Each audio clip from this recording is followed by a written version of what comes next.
Damn it. ఏంటిటా కుండబద్దలు కొడతా అత్త. నమస్కారం, కుండబద్దల ప్రేక్షకులకి స్వాగతం. టీటీడీ పరకామణిలో డాలర్లు దొంగతనం చేస్తూ పట్టుబడ్డ రవికుమార్ తోటి లాలూచి పడి ఆయన ఆస్తులు కొంత టీటీడీ పేరు మీద, కొంత తమ సొంత పేర్ల మీద రాయించుకున్న ఆనాటి పెద్దల వ్యవహారం మొత్తం మీద ఈరోజున సిట్టు దర్యాప్తు చేస్తుంది. ఆ సిట్టు దర్యాప్తులో భాగంగా అప్పుడు విజిలెన్స్ అధికారిగా ఉన్న సతీష్ కుమార్ని కూడా ఈ నెల 6వ తారీఖున విచారించారు. కానీ ఈరోజు ఆ సతీష్ కుమార్ లేడు. ఆయన విగతజీవిగా రైల్వే ట్రాక్ మీద పడి ఉన్నాడు.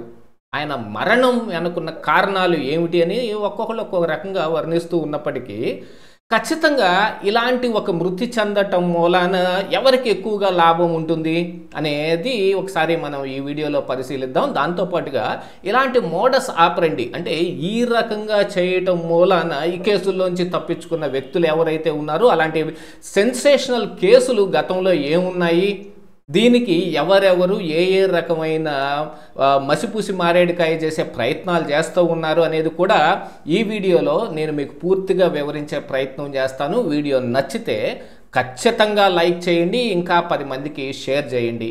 అలాగనే ఈ వీడియో వైరల్ కావాలనుకుంటే హైప్ బటన్ని నొక్కటం మాత్రం మర్చిపోకండి.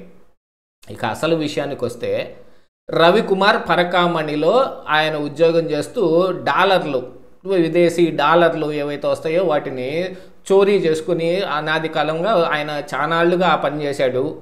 దాన్ని పట్టుకున్న ఈ విజిలెన్స్ ఆఫీసర్ అప్పుడు సతీష్ కుమార్ అనే వ్యక్తి పోలీసులకి సమాచారం కూడా ఇచ్చి కేసు కూడా పెట్టడం జరిగింది. మరి ఇదంతా ఈ ప్రక్రియలో భాగంగానే జరుగుతుంది.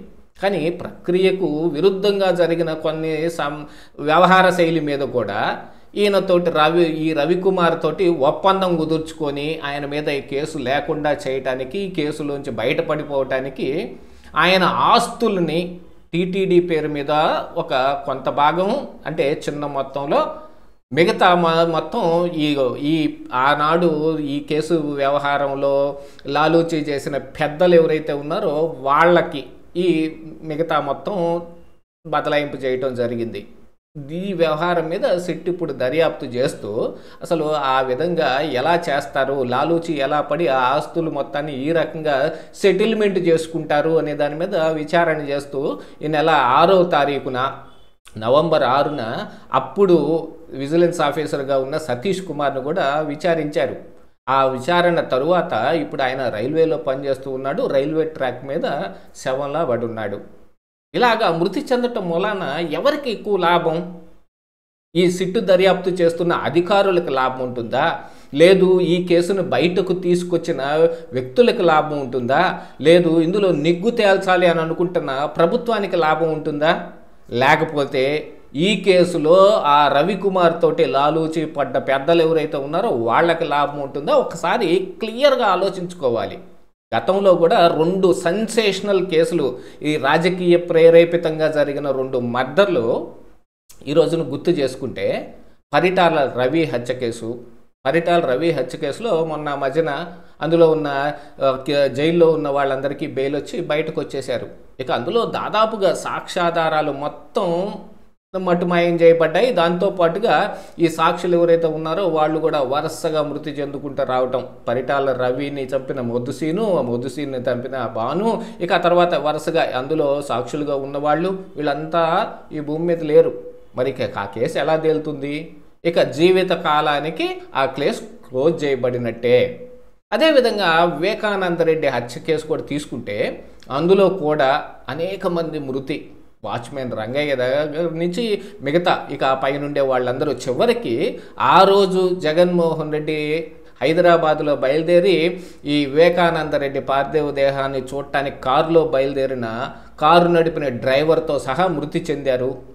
దాని వెనుకున్న కారణాలు ఏమిటి అనేది విస్తృతంగా చర్చ జరుగుతుంది.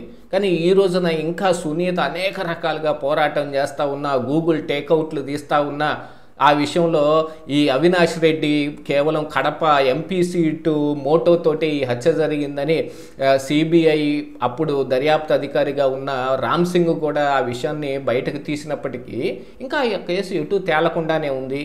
కానీ చాలామంది సాక్షులు అందులో మటుమాయం అయిపోయారు. వాళ్ళు ఇచ్చేసి ఇంకా సాక్ష్యాధారాలు కానీ ఇంకా ఏమేమి లేకుండా పోతాయి. అలాగనే ఇప్పుడు ఈ పరకామణి కేసులో కూడా అదే మోడస్ ఆపరెండి కొనసాగుతుందా అనే అనుమానాలు అయితే ఖచ్చితంగా వస్తున్నాయి.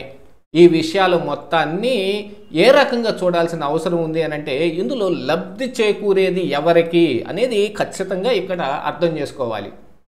ఎవరికి లాభం? సిట్టు దర్యాప్తు చేస్తున్న సిట్టు అధికారులకి లాభం వస్తుందా ఈ సతీష్ కుమార్ చనిపోతే? లేదు ఈ ప్రభుత్వంలో ఉన్న పెద్దలకి ఏమన్నా లాభం వస్తుందా? ఈ కేసు నిగ్గు తేల్చాలని అనుకుంటున్నాయా ఈ ప్రభుత్వ పెద్దలకి లాభం వస్తుందా? లేకపోతే ఇందులో ఆనాడు బాగా ఆ రవికుమార్ ఆస్తులని బదలాయింపు చేసుకొని అనుభవిస్తున్న ఆ పెద్దలకు లాభం వస్తుందా అని అంటే ఇక దానికి సమాధానం అందరికీ తెలిసిందే దరిదాపుగా. కాకపోతే వివేకానంద రెడ్డి హత్య కేసులో కూడా ముందు ఆయన గుండెపోటని, ఆ తర్వాత అది గొడ్డల పోటని, ఆ తర్వాత ఆయన ఒక లెటర్ రాశాడని, ఆ తర్వాత ఆ డ్రైవర్ని విచారించకుండా మమ్మల్ని ఎందుకు విచారిస్తున్నారని అవినాష్ రెడ్డి లాంటి వాళ్ళు కూడా సిబిఐ మీద ఎదురుదాడి చేయటం, తిరిగి ఈ రామ్ సింగ్ మీద కానీ సిబిఐ అప్పుడు దర్యాప్తు అధికారి మీద కానీ అసలు సొంత కూతురైన ఈ వైఎస్ సునీతారెడ్డి అల్లుడైన రాజశేఖర్ రెడ్డి మీదే పిఏ కృష్ణారెడ్డి లాంటి వాళ్ళతో కేసులు పెట్టించటం, ఆ తర్వాత అప్రూవర్గా మారిన దస్తగిరిని జైల్లో బెదిరించటం, ఇవన్నీ ఎవరికి లాభం అని అంటే ఆ పని చేసిన వాళ్ళకే లాభం వస్తుంది. అలాగనే ఆ మోడస్ ఆపరెండి ఇక్కడ కూడా ఆ వర్క్ అవుతుందా అనే రూపంలో ఇక్కడ కూడా ఆలోచించుకోవాలి.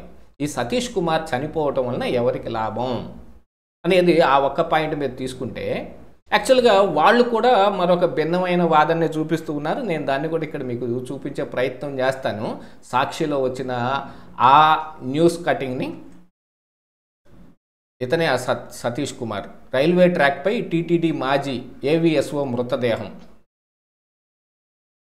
పరకామణి కేసులో విదేశీ డాలర్ను దొంగతనం చేసిన రవికుమార్పై అప్పట్లో ఏవీఎస్ఓ సతీష్ కుమార్ పోలీసులకు ఫిర్యాదు చేశారు. అయితే ఈ కేసులో గతంలో విచారించిన సతీష్ను ఆపై నిందితుడిగా సిట్టు పేర్కొంది. ఈ నేపథ్యంలో ప్రస్తుతం గుంతకల్ రైల్వే ఆర్ఐగా పనిచేస్తున్న ఆయన్ని ఈ నెల 6వ తేదీన సిఐడి డీజీ రవిశంకర్ అయ్యనార్ బృందం విచారణ జరిపింది. అయితే మరోసారి విచారణకు రావాలంటూ అధికారులు ఆయనకు నోటీసులు పంపించారు.